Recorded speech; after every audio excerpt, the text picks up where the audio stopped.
Rome wasn't built in a day. We could also say enlightenment isn't built in a day, but is built as a result of a day-to-day effort. In other words, the only thing that'll get us anywhere on the spiritual path, whether it's concentration, loving kindness, or wisdom that we want to develop, is dedicating ourselves to a daily practice. We take for granted that Olympic athletes and professional musicians train daily to achieve mastery of their sport or music. Why wouldn't the same discipline apply to cultivating the most important qualities of our mind? If we want to develop patience, honesty, morality, and wisdom, we have to make a sustained effort. In this show, we'll learn methods to develop our daily practice on and off the cushion through every part of our lives.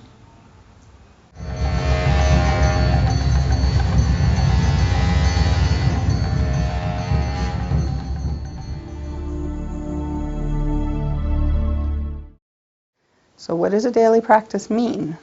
What does it mean to practice? If, as the Buddha said, it's true that we have been cycling in samsara, cyclic existence, for infinite number of lifetimes, what we have been practicing, as evidenced by the fact that we're still here in samsara, has been non-virtue and self-cherishing.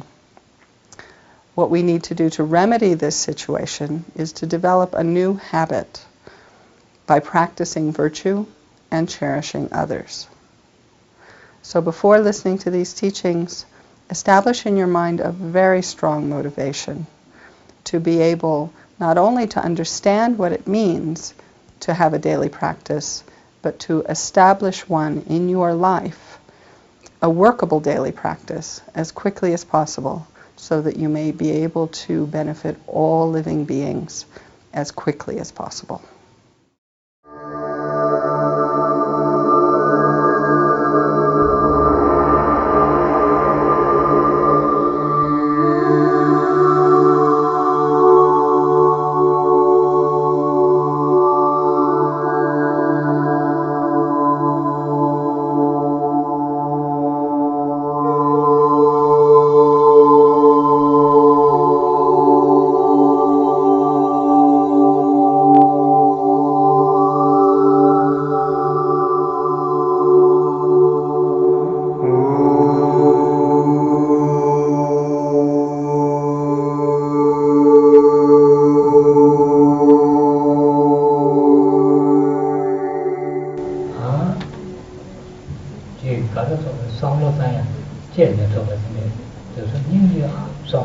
So how do I carry out my practice in this life? How do I summarize all the practices of the path to enlightenment in my life? So this is the first.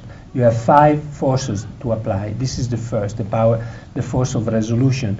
Set a strong intentions, a strong resolution in the morning.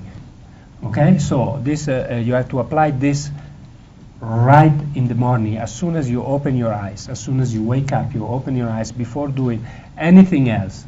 You just hook up with your mind and set your resolution. So right now, also this morning, I'm alive. I have all the favorable circumstances in my life, all the freedoms and endowment in order to progress and practice the path to enlightenment to benefit all sentient beings.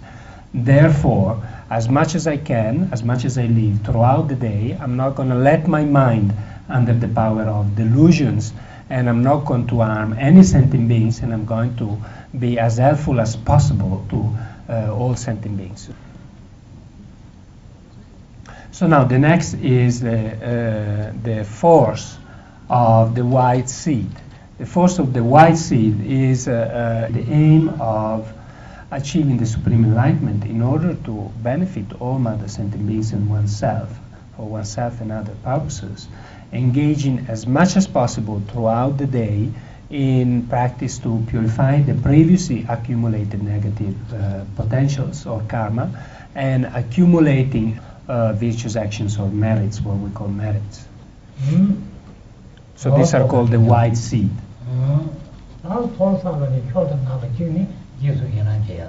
So what is the best way then to quickly accumulate merits without making so much effort?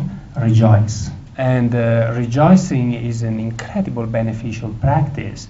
It allows you to accumulate such a huge mass of merits just with the force of your thought, without engaging in any physical or strenuous, difficult practices or activities. Just rejoicing of the virtues accumulated by others, by oneself and others, it becomes extremely powerful to swiftly complete the accumulation of merits without so much struggle. You rejoice of your virtues, you rejoice of other people's virtues, you rejoice of the virtues of the bodhisattvas, of the Buddhas, of the gurus. The more you think in detail and vast you are, the vaster and bigger is by way of rejoicing you, the merits keep accumulating and accumulating. This is a very good practice. If you undertake whatever, even the smallest positive action you do, it acts as purifier for those previously accumulated negative karma. More specific, there are lots of very powerful practices and techniques, such as doing prostrations, taking refuge, reciting what is called the Tunsha, the general confession practice, the practice related to the 35 Buddhas, Vajrasattva meditation and recitation, even just the mantra, and so on and so forth. And the third is the force of familiarity.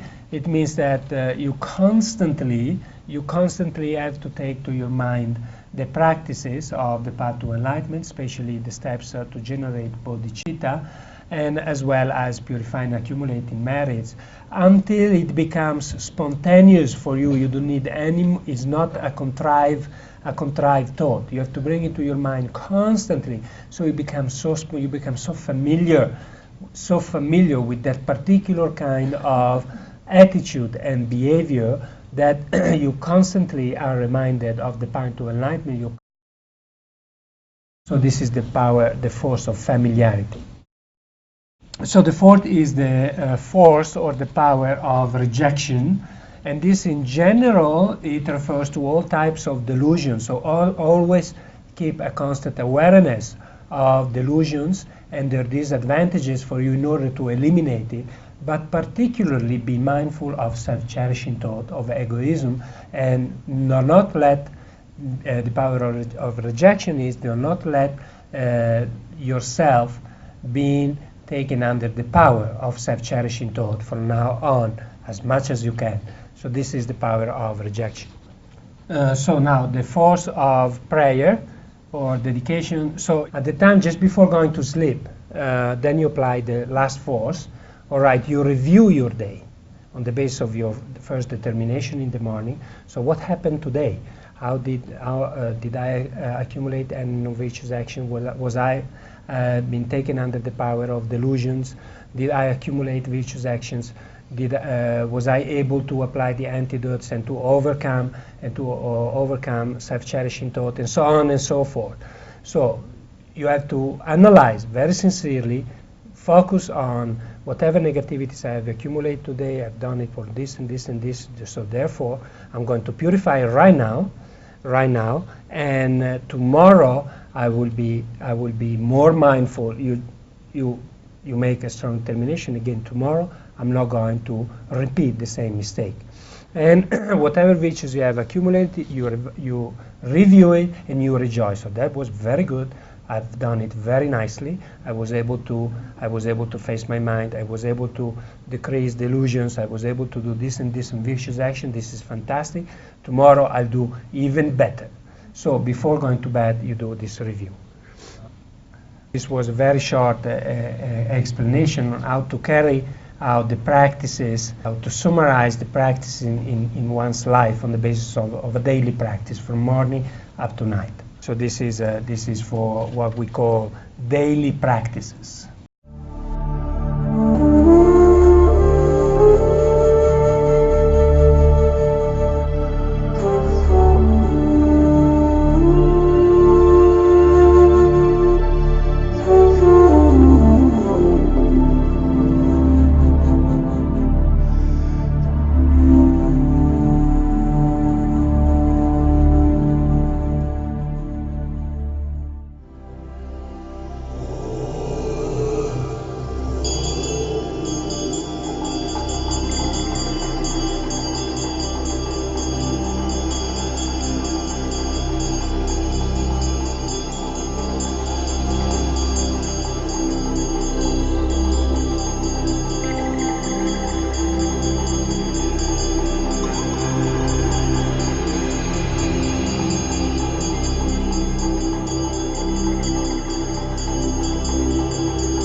other thing that's very important in daily practice is purification.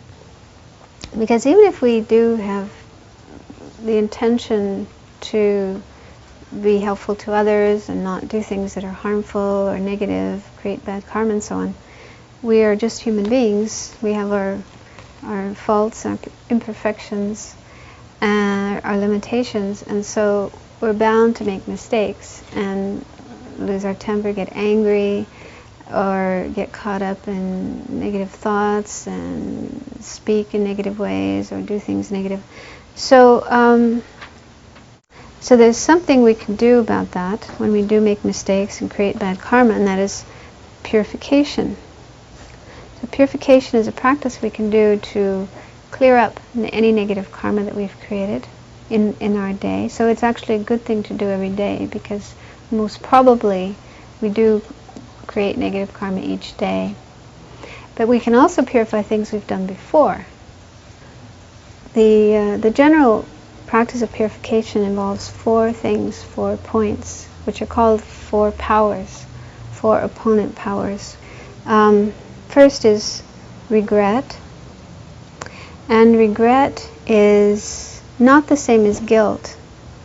So there's a difference between regret and guilt. I think we all know guilt. We're all familiar with guilt. That's very common in our culture.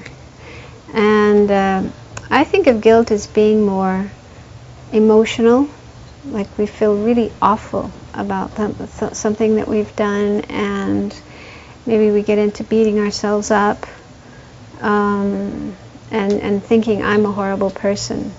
Now regret, on the other hand, is not so emotional. It's more rational, more reasonable. Regret comes from understanding karma, understanding and believing in karma, accepting karma. So you understand that karma works. We do actions, and those actions leave imprints on our mind, which stay in the mind until some point in the future when the causes and conditions come together, the imprints ripen, and we have some kind of experience as a result of that. So they say regret is similar to the way we would feel if we unknowingly swallowed something that was poisonous. So that's the feeling of regret. That's the first power. The second power is refuge. Refuge is an attitude, a state of mind that comes about by learning what the Buddha taught and feeling confidence, feeling trust in the Buddha and his teachings, agreeing with them and wanting to follow them. So that's just in general what it means to take refuge, very simply speaking. So if you're a Buddhist, then the second power would involve renewing your refuge or sense of commitment to the Buddha and his teachings. But if you're not a Buddhist, then you may have other objects of faith that you have faith or trust or confidence in, and that you take as your guides and wish to follow. So, so you could just renew your determination to follow those objects of your faith. And it can also involve generating or renewing your wish to benefit others, your feelings of compassion and love and kindness towards others, and the wish to not harm them and the wish to help them. Then the third of the 4 powers is what I call remedy. And this involves doing something positive or virtuous to counteract the negative thing you've done by creating this bad karma. So you can do traditional virtuous things like saying prayers or reciting mantras, or meditation on loving kindness, or meditation on other aspects of the path. But you could also be creative and find your own ways of doing something virtuous that is a countermeasure to the negative thing you've done. Like, for example, if you did something that was like stealing or cheating, then you could give money. You could give a donation to charity or to some good cause. So generally we need to do something positive, something virtuous to oppose or counteract the negative thing we've done. Then the 4th power is the power of resolution or determination. And that involves generating in your mind some kind of determination about refraining from doing the same thing again in the future. So this is really, really important, because if we do something negative and then we say, oh, I'm sorry, and we do some purification, but then we go back and do it again and again and again, then it's not so wise or helpful. So there needs to be at least the wish to, even if we can't get to the point where we'll never do it again, but at least to lessen the amount of time we do it, to decrease the incidence of doing that same action again. So they say you can, if it is something that you feel, I will never do it again, and you can make that kind of promise and keep it, then okay. But if it's something that you have been doing habitually and you wouldn't be able to just stop it altogether, then you could make a promise to not do it for a limited period of time, like the next 5 minutes, or the next hour, or the, half a day. So find something that's reasonable, that's within your abilities, and try to just be aware and mindful for that period of time, and try to refrain from doing that action again. So there are particular practices in the Tibetan tradition for purification that are all sort of written up and set up that include these 4 powers. One of the more famous, popular ones is the practice of Vajrasattva. It's a particular Buddha figure that we visualize, and then we generate these powers: regret, thinking about the things we've done, we feel regret for, generating refuge, and the wish to benefit other beings. Then, for the power of the remedy, we recite a mantra. There's a mantra associated with Vajrasattva. There's a long one that's got 100 syllables. And there's also a short one that is very simple, Om Vajrasattva Hum. And so you recite that mantra, and that's particularly good to purify, to clear out negative karma that's been created. Then at the end of the practice, you generate a resolution to refrain from doing the action again. Another one is the 35 Buddhas, which there's a tanka here showing the 35 Buddhas. So that practice involves, again, first thinking about the things you want to purify, generating regret for them, and then taking refuge in the 35 Buddhas, and then reciting their names. So reciting the names of these 35 Buddhas, and if you can, doing prostrations to them at the same time, bowing to them. That is for the third power, the power of the remedy. So that's a very virtuous thing, to recite names of Buddhas and also prostrate to them. And then you go through a prayer of confession of the negative things you've done, and then at the end generate a resolution to not do it again. And like I say, it's good if we can do a purification practice every night, because probably during the day we have done things that were negative, and if we don't purify, then another thing that happens with karma is that it multiplies. So if you do something negative one day, and then you don't do anything to purify it, by the second day it's multiplied, it's become worse, heavier. And that happens each day that we don't purify. So the sooner we can purify, the better. So that's why it's a good idea to do it at night, to purify any negative karma we've done during that day, so that at least we stop it from multiplying until the next day.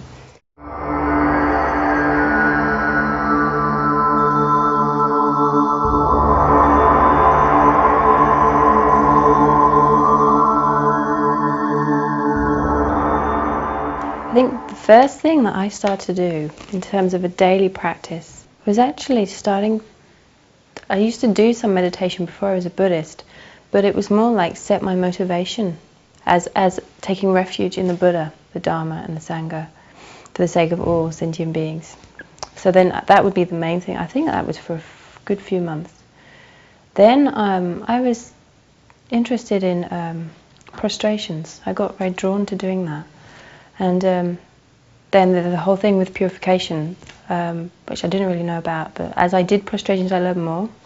So I did the 35 Buddha practice. Every day I would do at least 35. I used to do like 100 every day.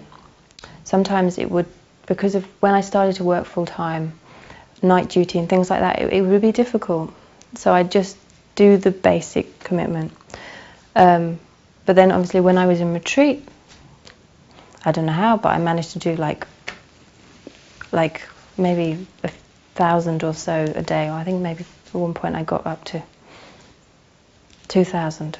But I don't know what the quality was. But it was really different. When I did intensive, you could see the Lam Rim, impermanence, precious human rebirth, and in renunciation. You could feel that these are things I really need to realise. I mean, I got to feel a little bit of the quality of the Lam Rim. I went back to England and I trained as a nurse. I realised that my practice was out there with people, caring for them. They're the priority. If I have spent time doing my practice in the morning, then I go to work. My heart is really so much more open. And I'm focused on them. Otherwise, I can be a little bit more interested in me. I must go and get my breakfast or whatever. But I also think that the work helps to open my heart as well. Actually, it works both ways. So my practice helps my work, but my work helps my practice. I see so much suffering in that job. It's hard work, but yet because I have the Dharma, there's a bigger perspective, and I can do prayers for people. So when I come home, which is really important, I feel like it's my duty, as a Buddhist, for me as trying to develop bodhicitta, that I pray for all my patients that they will become enlightened soon. So at the end of the day, I do Vajrasattva to purify everything. So I try to think about everything I've done in the day that's negative karma, but also try to expand that's not just today, that's many times this life, many times in many lives. So I try to really expand that, and then do the Vajrasattva meditation, recitation, and try to make a promise to not do those things for as much time as I feel I can. And then I dedicate. And I try to do a dedication that it includes all the people that I care for in the hospital, family, friends, and I try also to expand it to as many people I can think of, because I think it's something very important about focusing on individuals in the dedication. But obviously I use the dedication for all beings. I'd love to do my practice, I really do. And I feel so sad when I can't spend so much time on it. It makes me feel really sad. And I've noticed when I've had lots going on in my life and I haven't been able to do my practice, I'm not happy. I'm not a happy person, and I also don't like doing my practice as much, which is quite interesting. And when I have time and I do my practice, I'm a happier person.